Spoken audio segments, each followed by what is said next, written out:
Hey guys, before the podcast gets started, I just thought I'd come out here and explain just a couple prerequisites to this viewing experience. The first one is the camera that I use to film the podcast. It only could film 10 minutes of footage at a time.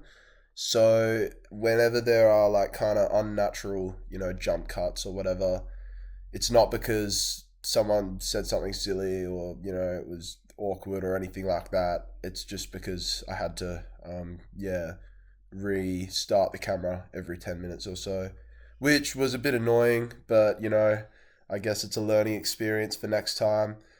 um get a better camera.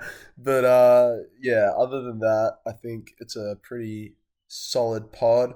Oh, and also the I think the camera's battery just flat out died because we recorded for like well over an hour. So the last like, I don't know, 15 minutes or so, it's just a audio experience, I guess.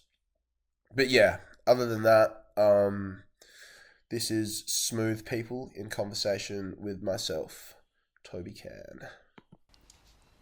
Hey guys, my name's Toby, and I'm here with Smooth People, comprising of Toby, Jess, Cameron, and Johnny. Now, I'd just like you guys to kind of give me a little bit about yourselves. We can just go down the line. Just tell me your instrument and maybe a musical inspiration of yours. Um, I did vocals for Smooth People. I'm Toby. I would say influences or inspirations would be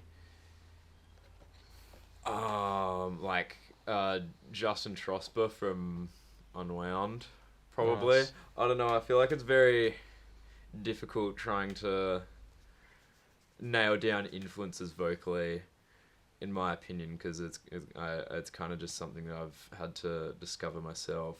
But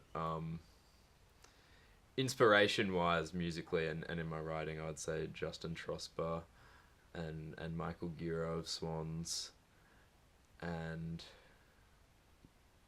Animal Collective. Sweet. Awesome. All right, Jess, how about you? I play drums in Smooth People. I would say my main musical influence when it comes to playing the drums and how I approach it is the band La Diabolico, which is a very noisy band, and they're very fun and awesome. Love those guys. And just for like a lot of general musical inspiration to me outside of drums and just for my own like personal stuff, I would say probably Psychic TV, which is like a huge art collective and has made songs of every single genre ever, and some very interesting people. Nice. How about you, Cameron? So, with inspirations, probably musically, um, I think it's more like the general abstract stuff because I'm more like into like visual arts, like abstract visual arts, and I think like I'm, when I do like bass stuff, I'm trying to like try and go something abstract with that, but I'm not sure like to stuff that I listen to that it'd be like similar. Because I just personally like metal, like ambient black metal stuff, like Eldamar and Lunar Aurora and stuff like that. But it's not Yeah, very closely related. It's not related. that's to it, that's but- fine. That's still cool. Yeah. And you, Johnny? I'm Johnny, and I play the guitar.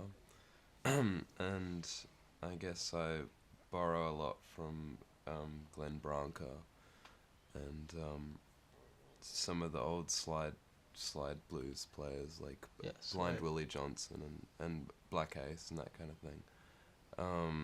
And I don't know. I like Bill Orcutt's guitar playing a lot. Yeah. Nice. And sorry, Cameron, what instrument did you play again? I play bass guitar. Oh yeah, nice. Maybe I missed that. Sorry. Very cool. All right. Well, I remember not too long ago I saw your guys' first gig at Mills. Maybe you'd played some in TAFE, but that was like your first one. We did Kinda- we did a gig at Naji House. Oh, Is that how you nice. pronounce it? In Yardy House. Nyadi House, sorry. Is that a venue as well? No, it's a. Not quite. You should probably describe Oh, it. you can. I mean, It's like a youth it's rehabilitation a center. youth. Sure. Yeah. That's yeah. awesome. And yeah, there was only like a few of the residents there that came to watch it, but that was. So that was that your first one? Yeah. And how long ago was that? That was. Couple months, June? I guess. Yeah. I think it was Yeah, June. so a few months ago, right? Yeah. The Mills one was around June as well, right? Mills It one wasn't was long after. 15th of July. July, sure. Yeah. Yeah.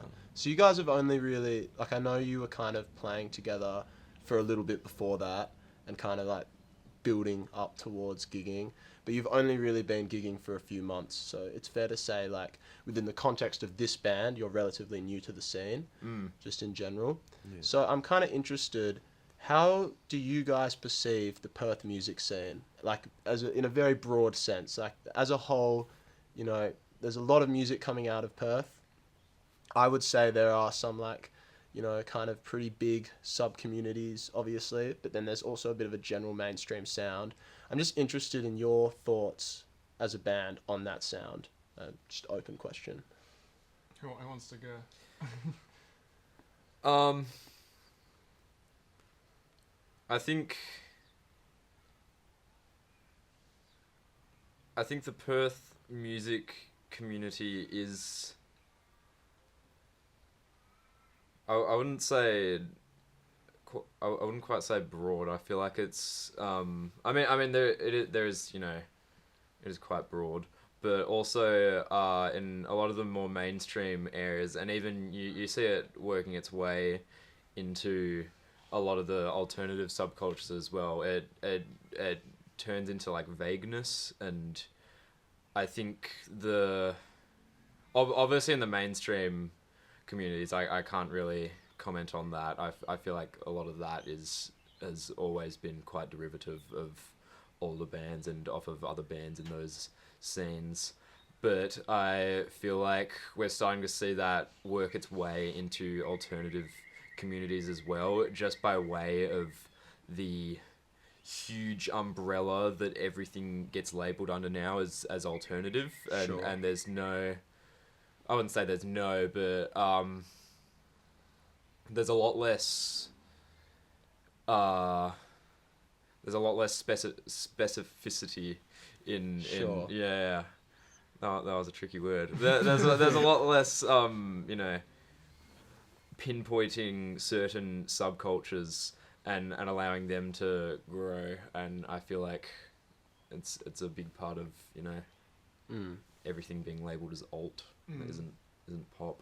I feel like within the main kind of alt scenes, at least the way I see it, it's kind of like there's two. Well, I want to say there's three really big scenes, which is like metal specific, hardcore specific, which intertwine basically all the time, and then there's a lot of like the rise of a lot of like emo, like DIY emo kind of stuff, which I think is all well and good and all scenes that are appreciated in Perth. However, they also within their own kind of like groups are still very broad, and there's not a lot of like niches filled. There's a lot of bands.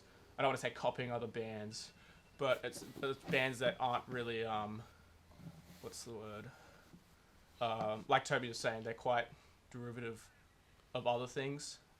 There's not a lot of like I don't want to be mean to anyone, but like truly kind of like special bands in the mix that are kind of doing their own thing. I find your answer interesting because you're kind of equivocating it, I guess, to like that kind of broad sort of alternative scene.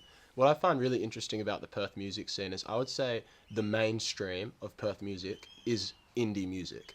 It's like kind of removing from that like more specific alt scene. If you look at Perth local music as a whole, most of it is like that sort of indie kind of surfer pop rock, Spacey Jane, San Cisco kind of oriented sound, I guess.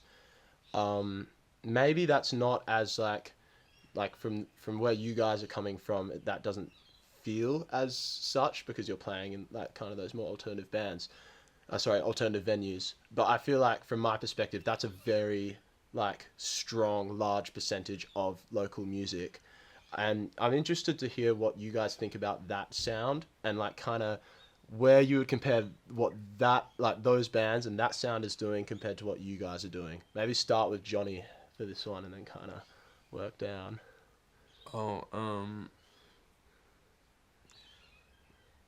what was the question? I can go. If you All right, want. go Jess. Oh, You got it. okay. I think with a lot of the indie scene, I've been to a lot of like indie kind of rock gigs in my life.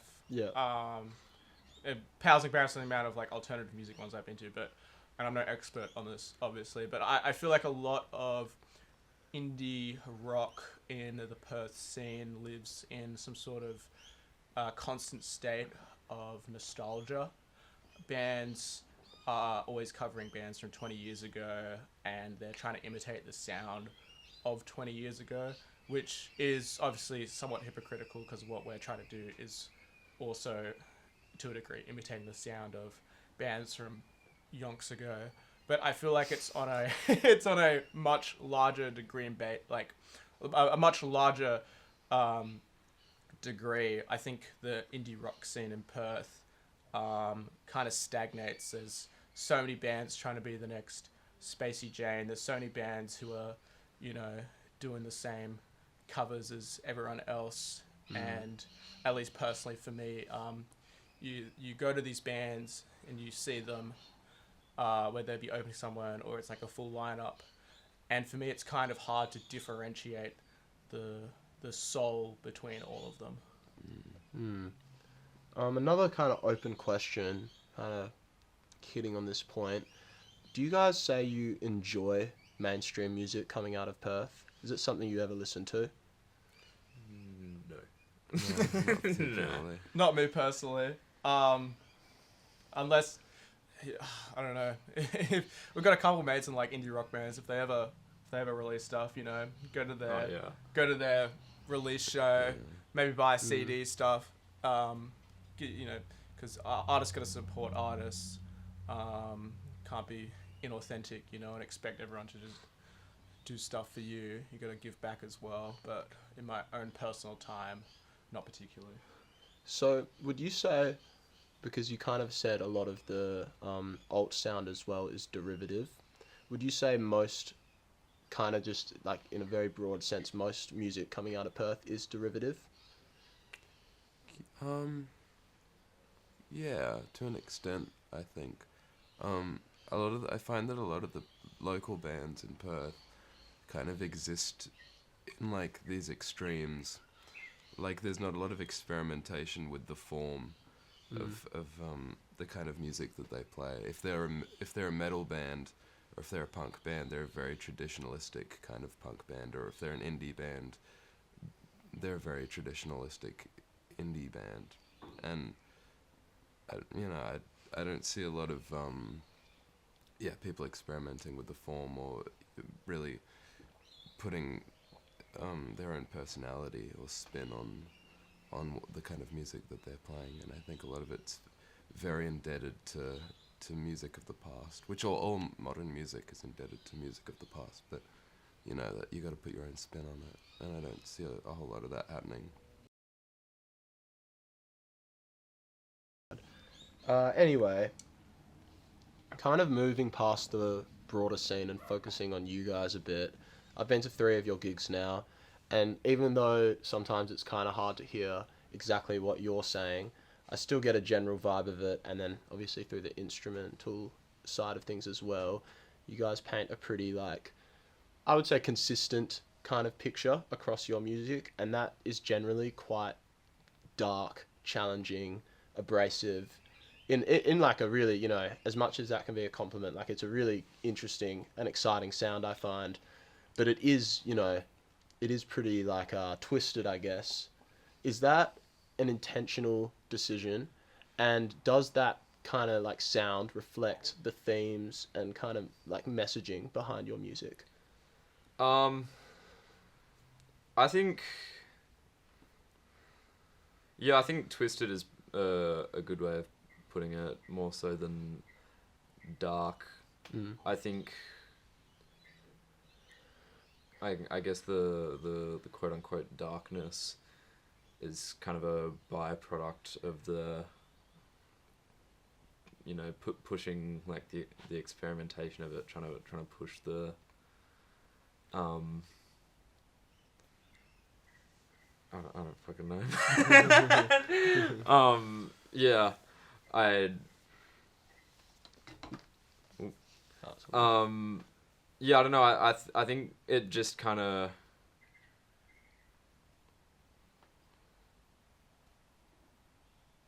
Shit, I'm lost. That's all good.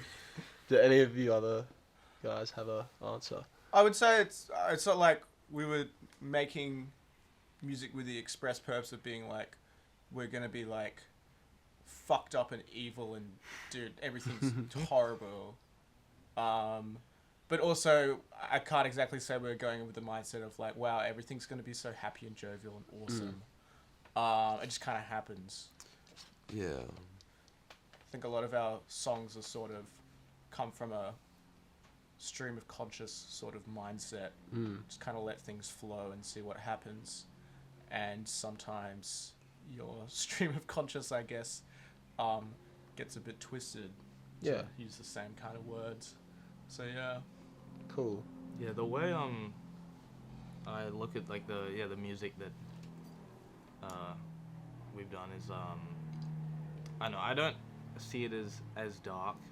I think it's just like maybe like maybe like if you were, I don't know, there's the yelling and the cool vocals that Toby does, and I guess they could come off like, I think the harshness of the noise could be perceived as dark, but I guess it just depends on the sort of music you listen, like where you're coming from, like the music you listen to out of, like, yeah, your tolerance, I guess, for where you're viewing Smooth People from, I guess, would change how you look at it. Like, since I really like DSBM stuff and metal with a lot of dark themes, I think Smooth People is just too I don't know, not like experimental and creatively free to the point where it kind of doesn't give off a dark feeling to me. Yeah, I feel like free is definitely a much better way of putting it. But I think, well, the level of darkness it is very much a spur of the moment thing, and it does. It goes, you know, up in the air at the start of every performance. I will say the gig at Seasonals was definitely a darker one. That one, the energy that I was feeling then was just more so like chaotic than just free. It was chaotic, and I did feel that kind of energy when we were performing at the Seasonals gig. But it's, yeah, I think it's just the nature of a lot of the improvisational aspects of our music, which kind of end up just fucking, I mean we do a lot of it during rehearsals, and it still, you know, manages to come out different than what we expect when we're performing it. And yeah, I think that element of freedom kind of, yeah, I think that's where the Sums it up. yeah that's where the you know yeah, I don't know. No, I really like the way you put that. I think that's a really like interesting but like true way of looking at it, because yeah, your music does come across as very free. It comes across like you guys aren't really worrying about what other people think or what other people expect. You're doing it because you want to do it and you enjoy it and you get something out of it, and I think that's a really beautiful thing. And I think a lot of, you know, the other part that I think plays a big part is it is like a release artistically when we get on stage to have, you know, I mean we when we're rehearsing and we're improvising in rehearsals and stuff, we're coming up with like pretty alright. I wouldn't say tunes, but like grooves in certain areas of our jams, but not really anything that is this like out of this world.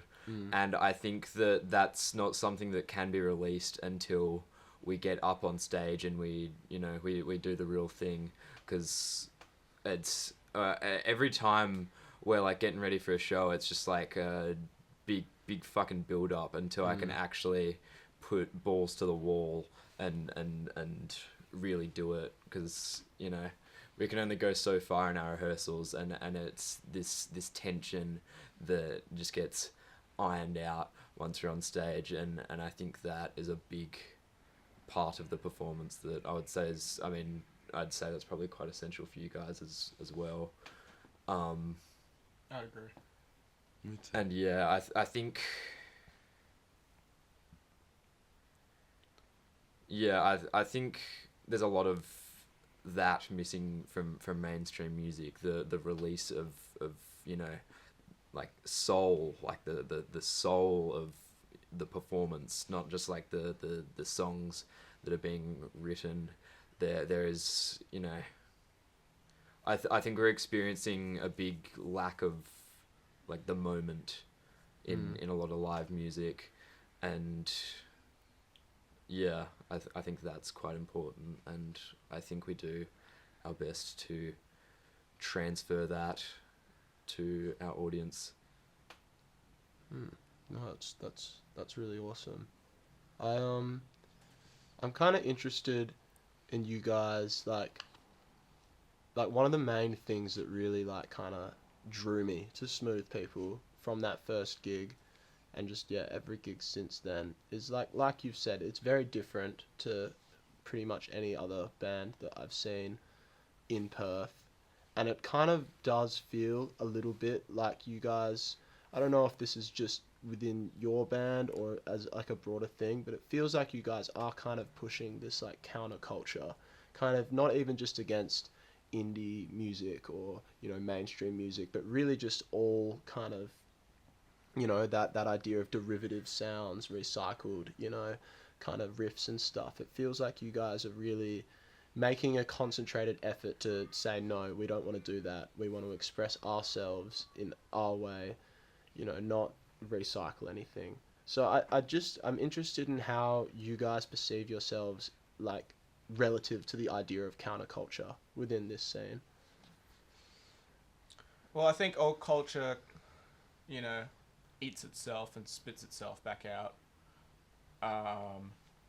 Everything is derivative, as we harped on about, and I think with our kind of style, I think to a degree we do kind of fall victim to it sometimes. I think a lot of the times when you follow the formula of things, you are falling to like the mainstream sort of culture, or music of the culture that dominates it follows the formula. That's why people like it. It's an easy recipe for success in making good music. And I think our response to that in getting rid of, you know, what's the word?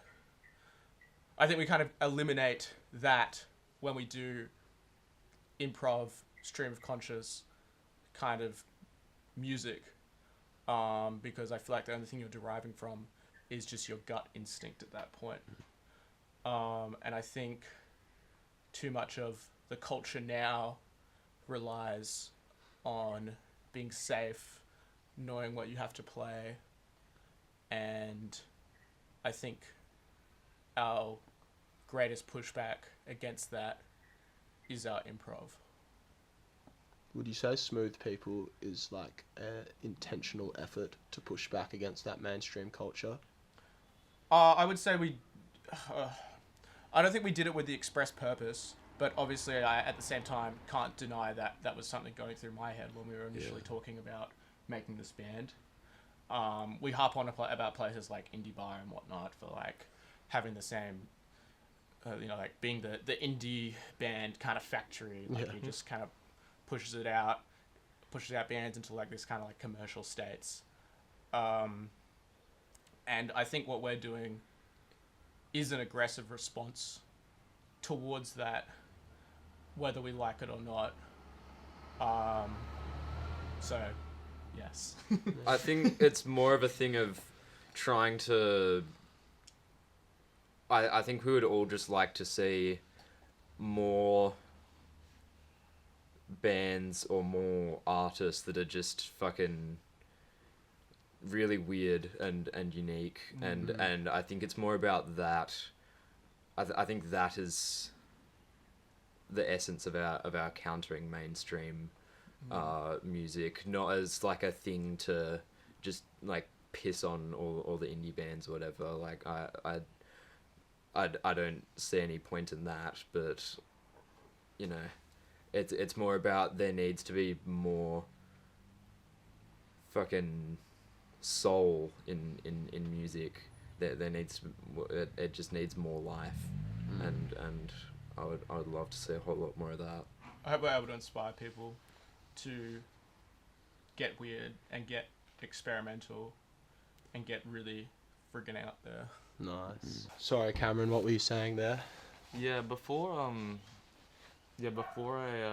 met the Smooth People, I like, I was getting into like visual art, and I was like everyone around me who was like, in an art class, or my friends who were into visual art stuff, there was always this pursuit of technical improvement as like the focus point on it. And I was like, but there's other, avenues to go down. And there's like a way you can, I'm getting really abstract here and I don't even know if I can describe it, but like a way you can improve it, it's like, I don't know, a way you can improve, at doing some sort of art form in like a non-technical manner, and I don't know, it's like I'm really not sure how to describe it. I'm not sure. Sorry, guys. Actually, really just like finding swine flu, so Not the way. no, sorry, Cameron, continue. finding maybe not a style, but I'm not sure. I really don't know how to word it, but you do get better at that. Yes. Yeah. No, I'd say that doing your own thing a little bit more, right? Kind of not going down the beaten path necessarily. I think. I don't know. But yeah, no, I see what you're saying. I am actually interested then, kind of going off that kind of abstract thought. Obviously, a large kind of like selling point of Smooth People is the experimental aspect of it. How much thought, I guess, do you put into trying to make it sound experimental, and how much of that on the like other side of things is kind of just like in the moment, thoughtless, just like happens? I think most of it just happens. I think if you are a band who is setting out, or just any sort of artist who's setting out to make something experimental, have the idea in your head that you are going to make something experimental, I think inevitably boxes yourself in and counters you being actually able to make something experimental. I think a lot of what comes from us that people call experimental always is stuff that happens, almost always is stuff that happens in the moment. It's never something that's planned. I think the only planning aspect that goes into it is what instruments are we using and who's playing it. Yeah, a lot of like surrealist, from my experience, a lot of surrealist art is be that audio visual, is kind of done absent-mindedly, and you're like, oh, I like that one, and then you might like push in that direction a bit more, or you do something and it doesn't work out, and so you try something new, and you kind of just like build it up a little bit. Nice. Yeah, I said it earlier, but I think any amount of, you know, what is it, like routine that we establish doing certain parts of, like, doing certain songs that we've rehearsed, or getting into, like, certain grooves where we like, kind of going down similar routes in our jams, like during the improv parts of our jams. I don't think it prepares. I mean, it does prepare me, but it doesn't. You know, it only gives me like the slightest preparation for what is to come on the night, because it is something that it is created then and there, and yeah, and it does become just kind of an instinct thing after enough of doing it. Actually, I've got a question for you, Johnny. Yes. That, like, once you answer it, we can open it up if anyone else has an answer. I guess we've kind of hit on this a bit, but I kind of wanted to specify a little bit more. I would say a very common criticism of a lot of contemporary Perth music is that even though it does sound nice, it's good to listen to, a lot of the time it's quite, I guess, like, thematically, emotionally surface level. There's not really too much going on regarding, I guess, the messaging behind it. From what I've heard from Smooth People, I find you guys, even if I can't understand everything you're saying or playing, there does seem to be a bit more beneath the surface, if that makes sense. So I'm just wondering, like, what do you feel, how do you feel, about the importance of music that does push boundaries emotionally, thematically? Do you think that's a really important thing for you guys? Yeah, I mean, you know, I think that's when art is at its most important, is when you're pushing for, you know, or pushing against something. And yeah, I think it's a tool that's can be used for that. Yeah. Would you say that, like, you personally perceive that mainstream music as vapid? I mean, I don't know the people that play it, you know, so I don't, like, you know, maybe what they're talking about they really, you know, believe in, and they think it's all really well and good. I don't get anything out of it, and I don't, yeah, it doesn't make me feel passionately any, you know, one particular way or another. It just kind of is, it is kind of sort of background music-esque.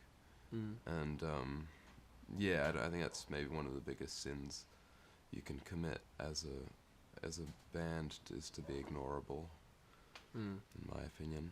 You guys certainly aren't ignorable. Yeah, so we that's definitely good. strive to not be ignorable. I feel like there's this. I don't know. I guess when I hear a lot of that kind of mainstream art, we'll call it that, I feel like there is this, like, this question that pops up, and it's like, surely you want more out of the art you're creating. Like, I don't know. Yeah, I don't know how. I don't know. I feel like satisfaction is, like, a very difficult thing for me to find in like anything that I fucking, you know, create. And I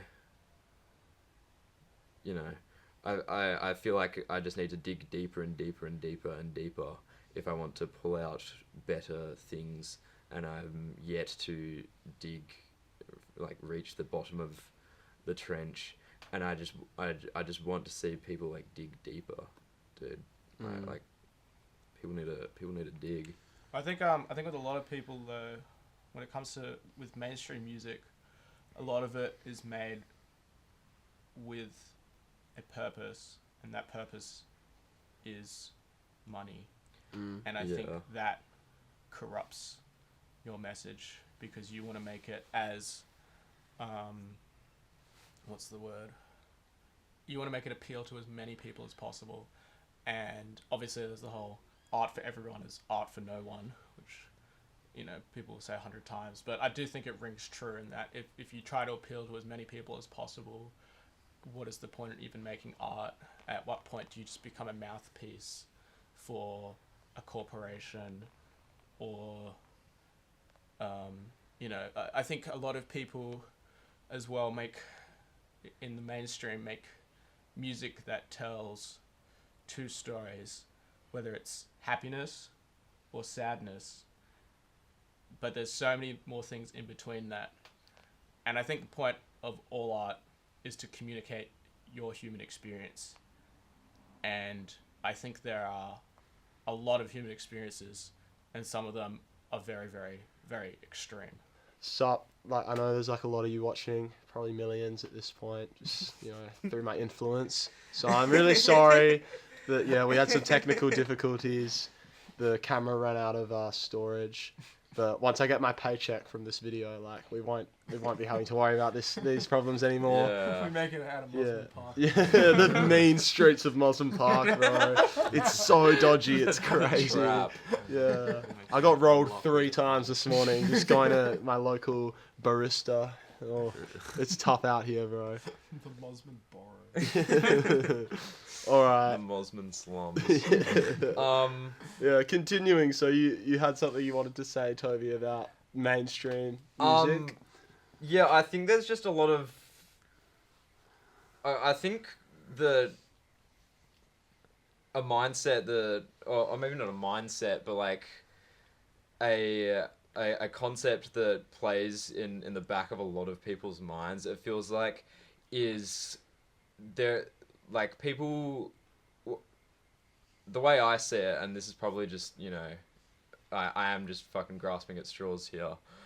But there is a big thing where I feel like people are just like, I can play my instrument that I feel like playing, and I'm playing in a band, and that could be a job that I could do, and that is okay with me. And I feel like there is not much need to dig deeper than that for a lot of people.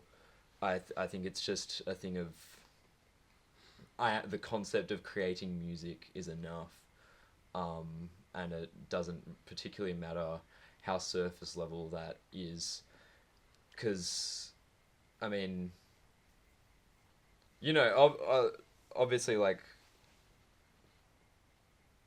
I don't know, a lot of like in the attempt of trying to imitate a lot of great, like old acts, I think people just try and get that general feel from as like an inspiration, and they kind of just run with that, and as long as they're able to get some general feel that they enjoy, and market it to an audience that can keep them fed and keep them housed and clothed, then it is enough for them to just play an instrument and that to be their job, and to not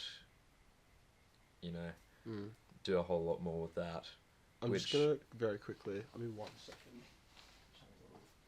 Oh boy. No, okay, we're good. That's it. Okay. Sure. Sorry, continue. No, I think that sums. I think I'm about done Sure. at that point. Well, just looking at my notes, this is actually an interesting one. Part of the process for me of kind of getting this story together has been doing a bit of research into no wave kind of as a concept and a genre.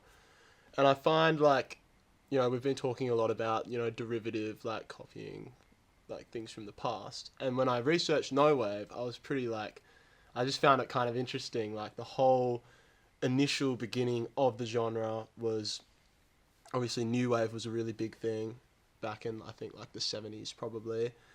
and some artists were getting kind of bored or tired of like the recycling of riffs, rock riffs, blues riffs, just being kind of put into the same things over and over again. And that's kind of, from my understanding, where No Wave was born, as kind of like a pushback against that. So I'm interested to know how you guys, one, feel about No Wave of the past, but two, how closely do you kind of see yourselves doing what those guys were doing back in New York in the 70s? Like, is it kind of a parallel sort of thing, or are you trying to do it in your own way, in your own expression? Okay. Well, I think, I'll go after. yeah, at its root, No Wave was a concept more than and like a scene more than it was a defined genre. And obviously there are, bits and bobs you can pull out of it and, identify and also just like, and it was also just like attitudes towards the new wave movement. And obviously you can pull out pieces of that sound or like, identify common kind of grooves among certain bands, but it is a scene more than it is a set in stone genre. And I think that it is the attitudes first and foremost that have influenced a lot of the stuff that I try and write. And I guess, yeah, I think we are very much focused on the attitudes. But yeah, obviously, yeah, the sound has also played quite a huge part, but I think it is the attitudes first and foremost that we draw from, that we are gaining our energy from. Could you speak on what those attitudes kind of are? Well, it's still a similar kind of, thing to what we've been talking about, like the tiredness of, the simplicity of punk and of new wave at the time, and even like post-punk to an extent, some of that was like somewhat stagnant in a lot of aspects. And yeah, I think we kind of feel or we kind of express that in a lot of our jammy stuff. And yeah, I think there is still a punk ethos that we or more than an ethos, but a sound that we do maintain in our songs. But yeah, I think a lot of the no wave stuff back then also had like a DIY ethos, and I think we are also trying to carry on that. We've put on like a DIY show, and we plan to do more.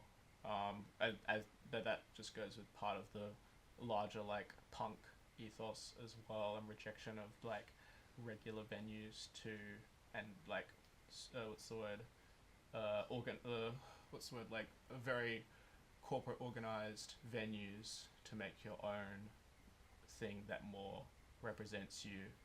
I think instrumentally though, at least like drums specifically, a lot of no wave stuff was quite influenced by jazz.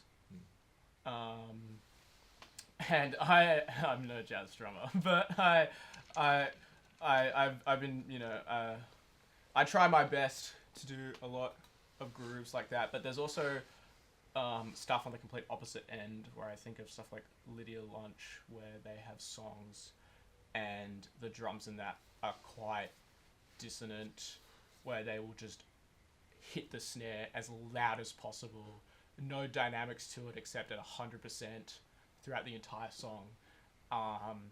And I find that interesting as well as like a rejection of regular rock and roll or regular like punk rock kind of drums, because it really strips it down to its like absolute basics. Mm.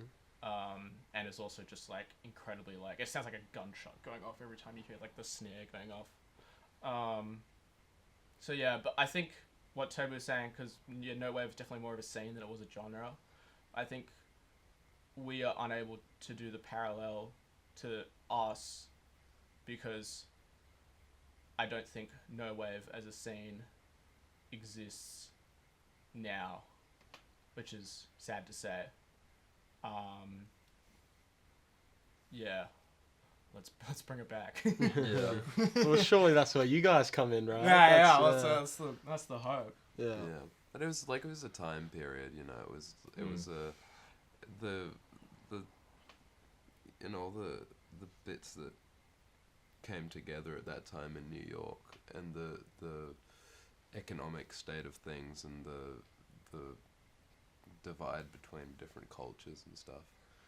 You know, it was just a real moment in time that, you know, it doesn't that kind of thing doesn't happen every day everywhere, you know. There are bands that are keeping the ethos of it alive and stuff, but it was you'd never be able to replicate something like that, you know. Now I don't think. I think a lot of that stuff that you just mentioned, I think all of like the negatives of like, you know, the societal circumstances that existed then, they very much exist now, but there's no opposite of it where it's like a you know, where musical technology is kind of booming and it is being pushed forward like continually. Like I think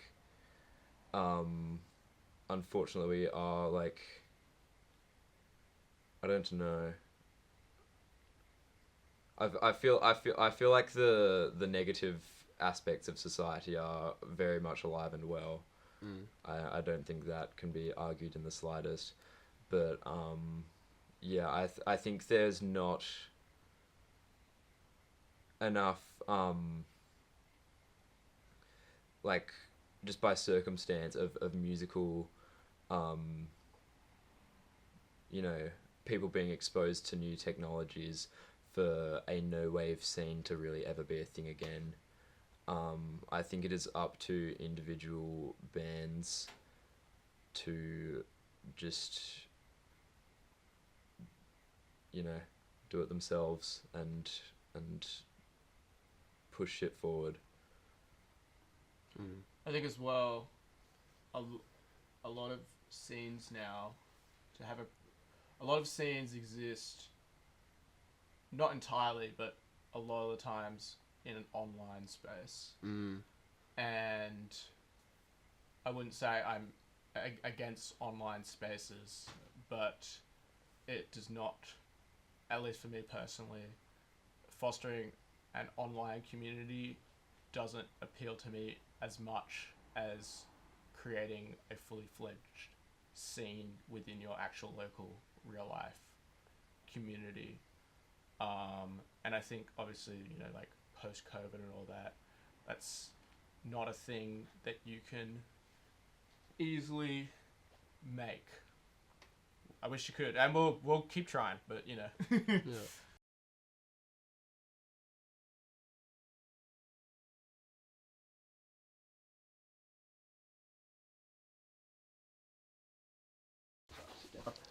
Carrying on from what you guys were just talking about, I actually think this really segues nicely into my next question. Obviously, you've discussed how it's a lot more difficult now, and I agree with what you're saying about post-COVID. Generally, socially, I think people are a little more, I don't know, kind of held in, maybe, if that's the best way of putting it, I don't know. But yeah, it's trickier to make a scene than maybe it once was. But is that a goal of yours? Do you guys see yourselves as a band that could be part of a greater counterculture movement that's pushing against the mainstream? Or do you see yourselves more as kind of just your own self-contained thing, still pushing against the mainstream, but not necessarily part of a broader collective? I think by circumstance, we are the latter only because No Wave and all of that ethos doesn't really exist on a huge level.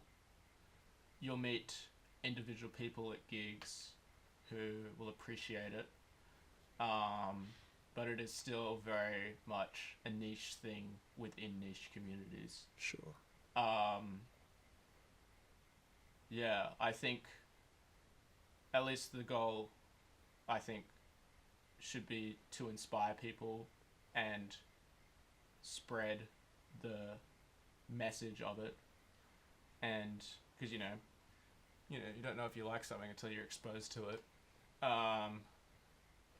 Yeah, I hope that we can be a spearhead that sort of influences and over time gets people talking about music again. Yeah. I mean, yeah, who knows? We can only just like go farther, and that's all we can do really. I've got a question for you, Cameron. So obviously, for those that don't know, you've joined the band recently. It was a three-piece before, but you've kind of come in now as the fourth member, the bassist. So how did you, like, when you first heard about Smooth People and when maybe you first saw Smooth People, like, what was your initial reaction? And what kind of made you think, yeah, I want to do this?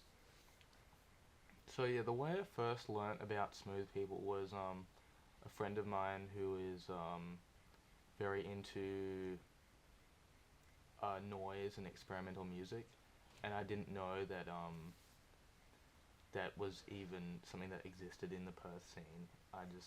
It never came across my mind, and he sent me some videos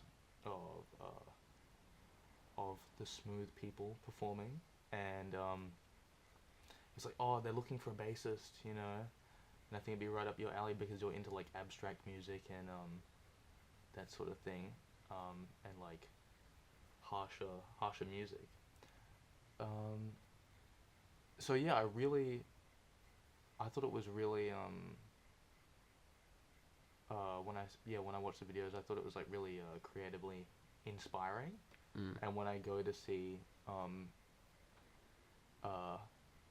other bands that are similar, like there's one, there was this experimental noise night on Alt Thursday at the Bird, and there was this band playing there called Bitch Noise, and that was quite cool because they just they were like, the bassist was playing the bass with a paintbrush, and the guy who was slamming the MIDI keyboard started hitting the bass with a ice bucket from the bar, and I never experienced anything like that in person. It was all like schizoid digital art stuff, and now it's like this attraction to art has to that sort of art has like crossed over into this sort of music, and so it's something that I already had like a strong appreciation for, and I just found it in a medium that I hadn't looked into yet, I think. Nice. This is a question really for the whole band. You guys have talked a lot about, you're not really doing this for other people, you're doing it for yourself. You're not necessarily I don't feel like you're concerned about making money or concerned about being the most famous or most popular band. But, the Mills gig that I went to, the Bird gig that I went to, it was packed. There were lots of people there, and I think a lot of them probably knew you, but I think also a lot of them wouldn't have known you before then and just found themselves, kind of getting swept up in this crazy, just situation up on stage, just getting invested in it. And, from everyone I asked, everyone seemed to really love it. So how does that feel for you guys, making this pretty different experimental avant-garde music, but still finding an audience, still finding a lot of people in Perth that really connect with it and enjoy it? I think it worked quite well in our favour that our first gig was at Mills, and for an audience that was comprised entirely of hardcore fans for the most part, like almost entirely. And, you know, when we did our first gig, obviously we were, you know, we were babies on stage, and over the courses of, you know, our last couple gigs, we have grown and we have gotten, you know, we've fucking gotten up there and put balls to the wall a lot, you know, a lot more. And I think it's quite good that we hopefully manage to snag some, you know, people who really don't care about the sounds that we are inspired by, and we've made some fans out of them, hopefully, and we'll keep them around for, you know, longer after we have continued to push the needle a bit farther, one would hope. I don't know. I think I'm always very appreciative when people come to see us, but I also think that we are definitely piquing interest with people at the very least that aren't just our friends. I've had multiple people come up to me at different instances, whether that be at the venue or at a counter protest to to the shit that was happening on the 31st. Be like, wow, I saw your band play at so and so, and I'd never seen anything like that before. It was like I've had people ask me to like explain what our songwriting process is. I've had people ask like, what is like the whole like message behind it, but as well as face rejection from people who go, I don't get it and I'm never gonna get it. No matter what, I'm just happy that people are talking about us to some degree. I think as well, not only are we I don't want to toot my own horn and say inspiring a younger crowd, but I have heard feedback from a lot of people of the older crowd as well, who really appreciate what we're doing musically, and, you know, saying how it kind of reminds them of like bands that inspired us, or just kind of gives hope for like a newer music scene to come up about in Perth. You know what? I think that's friggin' awesome, dude. So yeah, I feel like hearing the feedback from a wide range of people in person that aren't just our friends makes you go, dude, awesome. Yeah. As obviously we never make music for the express purpose of we make. Holy shit. Yo. Holy fuck. I'll check the camera real quick. Oh my fucking god. Oh man, I don't like this. Jesus. Oh my They're god. trying to shut us down. They are. They're after us. Alright, we've got one bar charge, so we'll wrap it up soon. I would go for hours if I could. Nah. But yeah. Point is, it's awesome that we are getting positive and also negative feedback. Yeah. Negative feedback, not as in people going, you suck, but people going like, I don't get it, and that's fine because you're never going to appeal to everyone. Mm. And I think if you do appeal to literally everyone, that's an issue in itself. Couldn't agree more.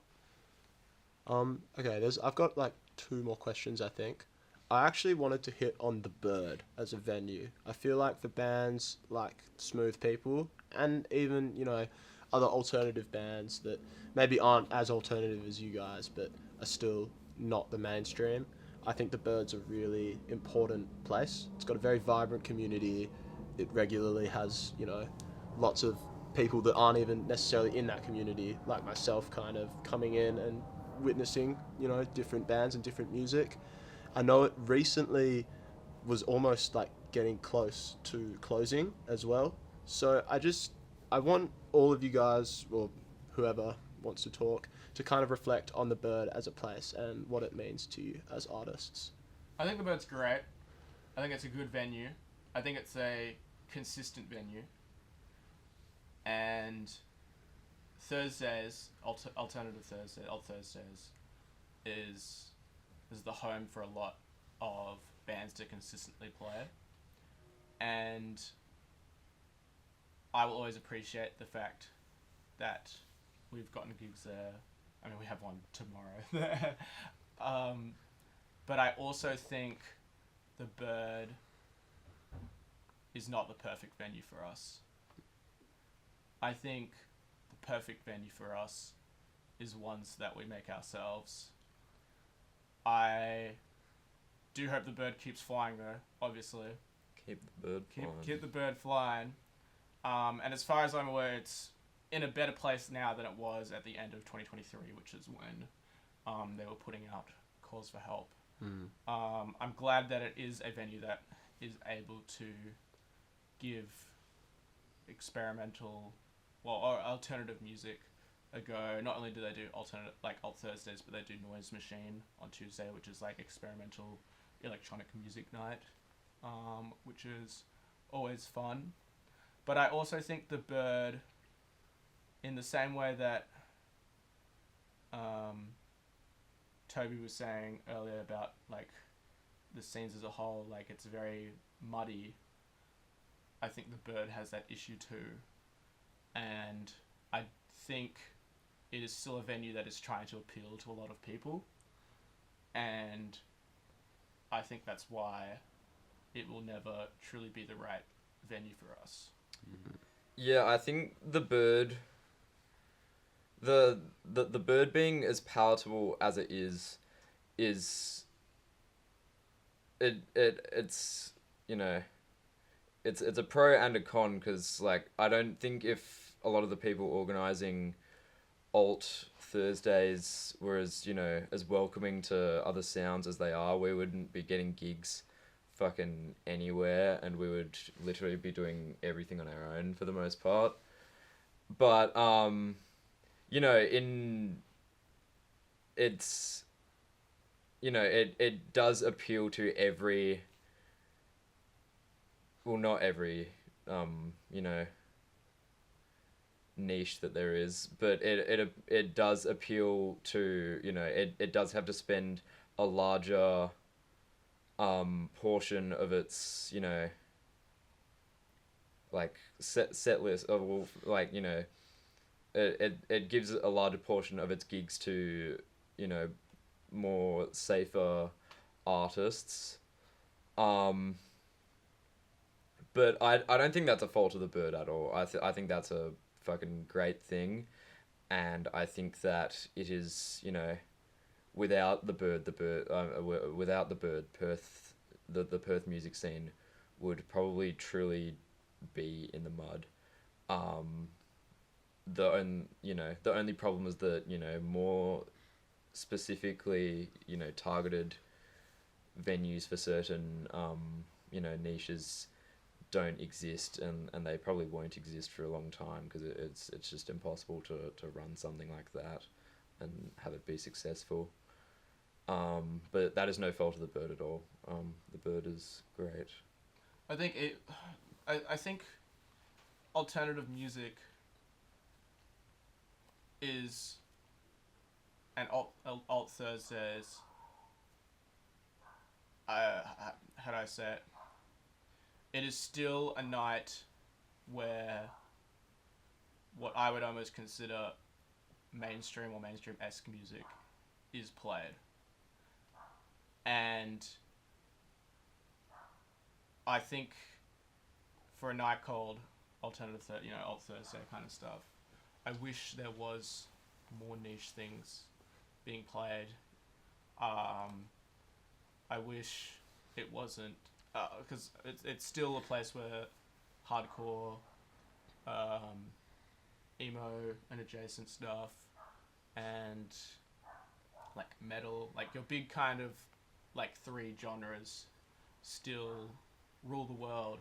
And because of that, anytime we're on a lineup with other bands, we are always the odd one out, which obviously, you know, happens because we're trying to do something we're doing what we're doing. You know, like we didn't expect going in to be put with other bands that were like us, kind of deal. But it is kind of an eye opener to the fact that wow, there isn't really a lot of other bands doing what we're doing. Yeah, I think,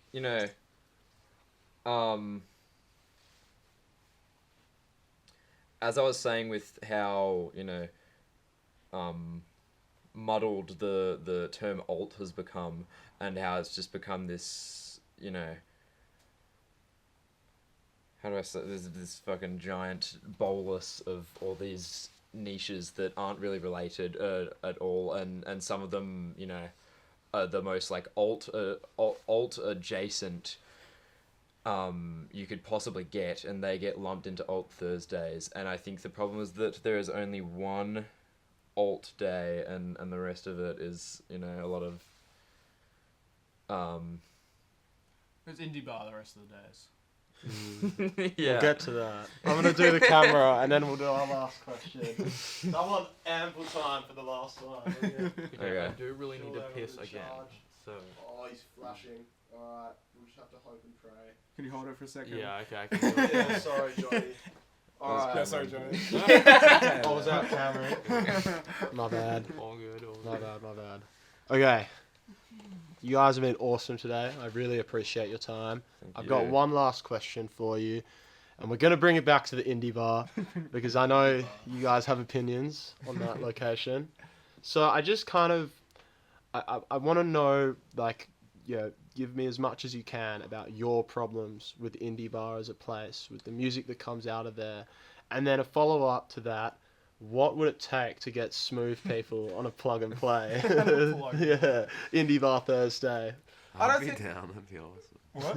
That'd be great. I don't know. I don't think there's a lot of issues with indie bar specifically. It's more indicative of a larger problem with the Perth music scene, and is sort of like, I mean, it's called indie bar, so we're kind of gonna like direct I our mean, woes to that. yeah. Obviously, it's called indie bar. Yeah, 'cause well, it's yeah, called I was Indian gonna Ocean say Hotel. that's the It's called fucking... Indian Ocean Hotel, but it also It has a stigma around it does have a stigma, Yeah, and yeah. it is where indie bands play.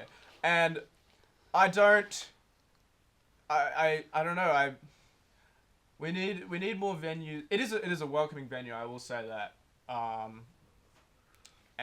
But I don't know. I think it is the factory. It's where you and your indie bar and your indie band go, and it's you. I've been to a couple like plug and plays, and I've seen a good couple bands there. I was there the other day, for a mate's band, but it is a place where I feel like a lot of the bands, it's like you'll watch it and you'll go, this is like indicative of the issue of bands living in nostalgia for 20 years ago, bands doing covers that everyone knows and not really exposing people to like new kind of music, sounds that have been made for the past 20 years and still continue to be made, and this problem of this ultra derivativism is just, what's the word, perpetuated at indie bar. But obviously it's not only indie bar. It's just also has the name, which is kind of funny. So yeah. Will we ever see a Smooth People indie bar gig? You know, I think we should do it. I'd be down. I would love to. I would be down. That'd be Let's do. interesting. Who else would be on the lineup?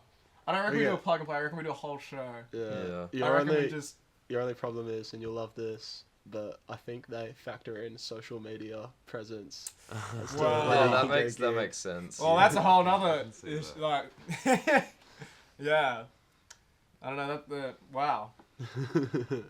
There you go. We're So gonna- Do you have any shallow. plug- We're Indie gonna, bar. we're gonna pimp the fuck out of our band camp. Yeah, our band camp. Let's put some fucking Yeah, let's get Sub bots on Bandcamp. some subbots on Bandcamp. Yeah.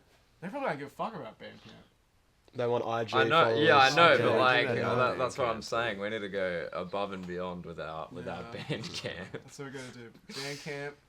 We gotta plug it to your journalism class. Yeah, that's it. Yeah, Yeah. I can promo for you guys. I'm willing to do that. chuck a giant subtitle under the whole interview. The link. We'll have like Subway Surfers playing on Yeah. the double up. I don't mind it. Gotta keep their attention somehow, man. Yeah. Well, the camera has officially died. I don't know if we. Yeah, hopefully. I think that could only mean one thing, right?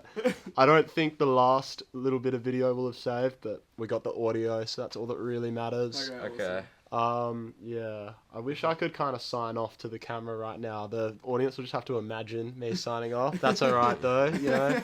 Come on, guys. Dude, Use your we need a brains. fucking there's this movie called On the Silver Globe, and like fucking part of like the part of the context of the movie is that because there's like a lot of political allegories in it. And during the production of it, the Polish government, because it's a Polish film, Sure. and it started shooting in like 1970s. Mid-70s. yeah, the early 70s, and the Polish government tried to destroy a lot of the film that had been shot of it. Yeah. And so they, like 10 years after this or whatever, like law, Censorship yeah, the censorship campaign had been like uplifted. They like started trying to pick up the pieces of what was, you know, what there was, and they tried to fill in the blanks. And there's like, you know, there's certain parts of the movie that they just like could not like recreate. Yeah. Because they'd been, and like props had been destroyed and it just wasn't possible. And so there would be like, there'll be like fucking B-roll of just like Polish people going up and down escalators and with like 5 minutes of voiceover like detailing like 100 years that have gone by that have been That sounds destroyed by the awesome. Polish government. Alright, so I reckon you should fucking Get some B-roll. yeah, get some B-roll. I was and thinking, yeah. You get some B-roll and you go, at this point, Toby did a backflip. Yeah. Bro, the shed set on fire. Yeah. And we were fucking like, bro, Johnny lost an arm, bro. It's so hard. Smooth people dissolve. Yeah. And then they got back together. They Let's got back go. Yeah. Sacrifice So Johnny now we're to an please Oasis the, cover band. Yeah. You guys should not be an Oasis cover Wait. band. I'll tell you what. No, you should. It would be something. We should do an sacrifice Oasis Johnny's cover. arm to please. should the Please Lord. play Yeah. Wonderwall. Light. Please we play Wonderwall. fucking we sacrificed Johnny to play at the indie bar. Yeah. We had to at the Nyadi house. I got it right that time, right? Just Nyadi. about. Inyadi. Nyadi. Nyadi. Inyadi. Inyadi. I don't know. The point is, we got to a point where like, cause I don't think they really understood like how like much material we had, nor did I guess they just didn't have a whole lot else going on. So I guess they said that we had the space for like, I think we were allotted like an hour and a half Yeah. or some shit Yeah, like like, that. Jesus. And so we played about half an hour of material. And then I think we tried to jam for like 3 minutes and it fucking fell on its face miserably. Yeah. And then we were like, do you guys have any song requests? And then we played Creep. Oh, no way. And like Johnny's fucked tuning and me not being Tom York. I was doing fucking the Ahmed break the whole time. Oh, yeah. I wasn't playing Yeah, I the forgot drums about that. for it. I was just doing... And then I think the remaining hour was this girl had requested a car seat headrest song which neither of them knew, and so there was like an hour of us like either talking shit interspersed with Johnny trying to learn the riff, and then the final product was just like fucking awful and terrible, and it was awesome. Well, one way or another, you can't miss a Smooth People Yeah. gig. That's the consensus I'm getting. Yeah. I It's swear we did been- another cover. We did Rima, but we Oh, did no, like, yeah. but we did like in the we did like go like we all know Rima, so that's not a Yeah. problem. That's kind of your iconic cover, I feel. I heard a lot of people talking No, about that was Challenge Fat And Girls. Bastard. That was fucking. That That was a different band. That was Also, no. To be fair, we did do. Me and Johnny did Rima Rima while you were trying to mend your fucking snare. Oh my, yeah, true. We did do Rima Rima. Did do Rima All right, For, like, I think a we're minute. just about out of time, guys. Okay. So we'll wrap it up now. It was an absolute pleasure talking to you all. I'm really excited to see what Smooth People bring to the Perth scene next. Dude, look out for 9/11. Look out for Hey, watch out for context, 9/11. context. They're playing a gig on the Skies. 9th. Yeah. Guys, dude, there's a huge bird. Oh, Yeah. God. I'm mad. Yeah. Well, no, I appreciate it, guys. You all gave a lot of really awesome answers, and I reckon the people will wanna hear more. You know, we got lots of work to do though. Yeah. We're excited Okay. for tomorrow. 9/11's gonna be a big day. I'm very We're bringing it excited. back. Dude, same day as the fucking terrible tragedy. What terrible tragedy! The terrible tragedy, dude. Oh, Fucking yeah. New Yorkers. Dude, what? Did Shia LaBeouf die? Yeah, shut up, Dude. bro. He saved it, bro. I swear to God. He was up in the fucking 99th floor, bro. Dude, if Mark Working. Wahlberg If was Mark there. Wahlberg was there. Bro, if the, Yeah, it would've if been Mark different. Wahlberg was there and the friggin' pilot was Vietnamese, Oh my god. Oh my god. Alright, I'm we gonna don't even call have to it. worry. I'm gonna turn the thing off. Okay. Alright, cheers, guys. Okay. Look at that little ding. That was kind of cool. Yeah, Yeah. beautiful.